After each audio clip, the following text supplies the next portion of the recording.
Voices in a Sudanese crowd cry, "Shoot her." Organised protesters demand death for the British teacher. The teacher locked up in Sudan for allowing her pupils to name a teddy bear Mohammed is being kept at police headquarters. There were plans for Gillian Gibbons to serve her sentence for insulting Islam in a women's prison, but tension in the capital Khartoum has persuaded the authorities to keep her in police custody. Demonstrators took to the streets today, with some carrying knives and sticks and calling for her execution. Now the Muslim Labour peer Lord Ahmed is flying to Khartoum at the Sudanese government's invitation in the hope of securing her release. Nema El Baghir from More 4 News reports from the Sudanese capital. Chants for Gillian Gibbons' death on the streets of Khartoum today, and violent threats delivered to the British consul himself.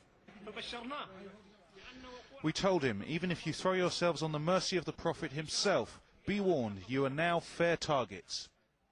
They're calling for Gillian Gibbons to face the firing squad. But it's not just Gillian Gibbons they're chanting against.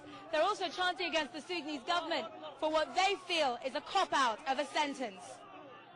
The 54-year-old British teacher spent her 6th day in Sudanese custody after a court yesterday found her guilty of insulting the Prophet Muhammad by naming her class's teddy bear Muhammad. She's been sentenced for 15 days imprisonment and deportation. Horrific for her and her family, but it seems not enough for the crowds here in Khartoum, who clashed with authorities calling for her execution. Because of this, she has yet to make it to the women's prison. The Sudanese government, cast in the unlikely role of protector, has chosen to keep her at the Criminal Investigations Bureau, where it can ensure a higher degree of security.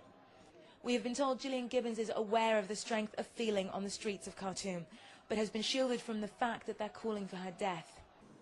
The President's Palace, demonstrators outside, inside, officials hoping to make the Gillian Gibbons problem go away. It's what? 2 weeks? 2 weeks? Street kids arrested for vagrancy get 2 weeks. Not an infidel who insults the Prophet. Putting her on a plane home might quieten the outside world, but there's now more at stake here for the Sudanese government than just a teacher's freedom. Nema El Baghir, Channel 4 News, Khartoum.